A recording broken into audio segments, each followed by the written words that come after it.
नमस्कार, स्वागत है आपका स्टार न्यूज प्लस पर। आपके साथ में प्रीता चौहान। आइए अब हम आपको दिखाते हैं आज की बड़ी खबरें। स्टार न्यूज प्लस पर बनी रहिए आप मेरे साथ। ऐसी ही बड़ी खबरों को जानने के लिए चैनल को सब्सक्राइब करना ना भूलें। धन्यवाद।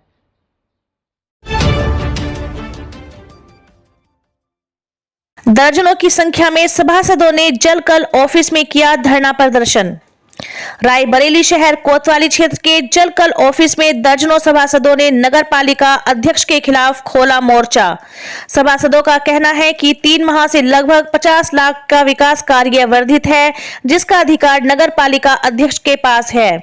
किसी प्रकार से कोई भी वार्डों में नहीं हो पा रहा है कार्य। बताते चले, सभासदों का कहना है कि जल भराव, खस्ताहाल नाली, सड़क व शिविर आदि के हाल बहुत बुरे हैं। सभासद पुष्पा यादव ने बताया कि इस मामले में जब रायबरेली ईओ को फोन किया गया तो उनका फोन नहीं उठा। शहर कई वार्डों का हाल यह है कि अब जनता जवाब देने लगी है कि आप लोगों को सभासद बनाया है, आप लोग काम क्यों नहीं कर रहे हैं। लेकिन नगर पालिका अध्यक्ष शत्रुघ्न सोनकर किसी भी प्रकार से हम सभासदों की बात मानने के लिए तैयार नहीं हो रहे हैं। सभासदों का कहना है कि जो भी सामग्री लगाई जाती है मानक भिन्न सामग्री है। देखें स्टार न्यूज प्लस के लिए उत्तर प्रदेश के रायबरेली से जोनल हेड अंतिम सिंह चौहान की ये रिपोर्ट। नगर पालिका अध्यक्ष की ये मनमानी नहीं चलेगी। नगर पालिका अध्यक्ष की ये मनमानी नहीं चलेगी। नगर पालिका अध्यक्ष मुर्दाबाद मुर्दाबाद मुर्दाबाद। अपना परिचय दीजिए। जी, मैं पुष्पा यादव, वार्ड नंबर 11 से सभासद। क्या है, किस बात को लेकर आप लोग धरना प्रदर्शन कर रहे हैं? 3 महीने से परेशान हैं। वार्डों में नाली टूटी हुई है और आते हैं गैंग मांगते हैं कि हम लोगों को निर्माण गैंग मिलनी चाहिए। तो अध्यक्ष महोदय जी मना कर देते हैं। हमारे कर्मचारियों से कहते हैं जो लोग विरोध में थे उनको गैंग नहीं मिलनी चाहिए। लगातार बोर्ड बैठक भी चल रही है, तो क्या आप लोग वहाँ पर भी इसको जो है इस बात को उठाया है? जी हाँ, हम लोगों ने अपनी कंप्लेन जो है अध्यक्ष महोदय तक पहुँचाते हैं। हमारे जो कर्मचारी हैं पहुँचाते हैं, वो तुरंत मना कर देते हैं नहीं, जो हमारे सबके विरोध में, हमारे विरोध में जो है उनके यहाँ गैंग नहीं जाने चाहिए।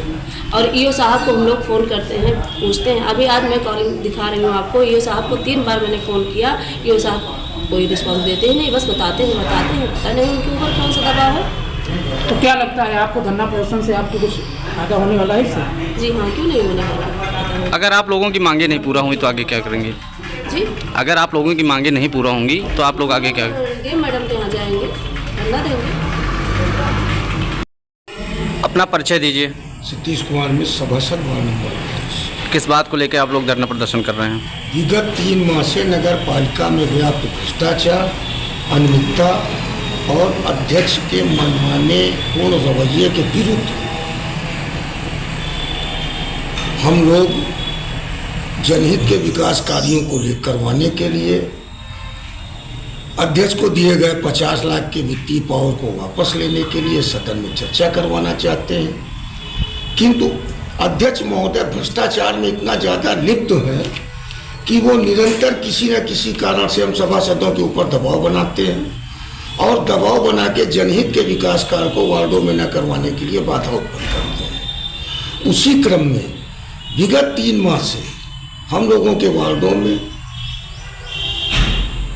जनहित से जुड़े मुद्दों जैसे सीवर चैम्बर के निर्माण जो टूटे हुए हैं, नालियाँ टूटी हुई, उनके निर्माण संबंधित कार्यों को करवाने के लिए हम लोग परेशान हैं। वार्डों में गरीब असहाय लोगों के यहाँ शादी ब्याह है, सक्षम नहीं है वह लोग कि अपने पैसे से टूटी हुई नालियाँ बनवा सकें, टूटे हुए चैम्बर बनवा सकें। तो चूँकि जनहित के विकास कार्य के लिए पालिका में व्यवस्था है, हम लोग निरंतर 3 माह से हाथ पैर जोड़ रहे हैं, कभी अध्यक्ष जी के, कभी शासी अधिकारी महोदय के, कभी सुपरवाइजर लोगों के, लेकिन यह लोग हम लोगों की फरियाद सुनने के लिए तैयार नहीं है। मजबूरन होकर आज हम लोग यहाँ पे इकट्ठा हुए हैं, कुछ सभासद साथी, और फिर पुनः निवेदन कर रहे हैं कि हम लोगों के वार्डों में गरीब असहाय मजलूमों के यहाँ शादी ब्याह है, कई नालियाँ टूटी हुई है, सड़कें टूटी हुई है, चैम्बर खुले पड़े हैं और लोग आवागमन बाधित है, गिर रहे हैं, आम जान मानस चोटी लो रहे हैं, तो उनको बनवाने का कार्य करवाया जाए। किंतु इन लोगों के द्वारा यह कहा जा रहा है कि माननीय अध्यक्ष महोदय के द्वारा मना किया गया है कि जिन सभासदों ने उनके भ्रष्टाचार के खिलाफ लड़ाई लड़ी है, छेड़ी है, उनके वार्डों में विकास कार्य नहीं करवाए जाएंगे, चाहे वो लोग जो कुछ कर लें। और एक बात मैं और बताना चाहूँगा, जो भी निर्माण अनुभाग में जनहित के विकास कार्यों को सप्लाई आपूर्ति ठेकेदार द्वारा की जाती है, वह मानक के अनुसार नहीं है, गुणवत्ता विहीन है। सीमेंट लगी हुई है, खराब सीमेंट है, पीले ईंटें हैं, मौरंग की भी गुणवत्ता बहुत खराब है, और भुगतान पूरा किया जाता है जो एस्टीमेट बनता है। इसकी भी जांच होनी चाहिए, कार्रवाई होनी चाहिए। और हमको नहीं लगता है कि अधिशासी अधिकारी महोदय भी इन संबंधों में कुछ कर पाएंगे, चूँकि हम लोग फ़ोन से भी लगातार उनके संपर्क में रहते हैं, निवेदन किया करते हैं उनसे भी जनहित के विकास कार्यों को कराने के लिए, लेकिन वो भी हमारी समझ से कराने में सक्षम नहीं है। अब उनके ऊपर क्या दबाव है ये वह बताएं। क्या मांग कर रहे हैं आप लोग? हम लोग चाहते हैं कि हम लोगों के वार्डों में जो भी जनहित के विकास कार्य को बाधित किया गया है उनको नियमित किया जाए, जलापूर्ति बाधित की गई है, प्रकाश व्यवस्था बाधित की गई है, छोटे मोटे नाली सीवर चैम्बर के निर्माण को बाधित किया गया, उनको नियमित किया जाए।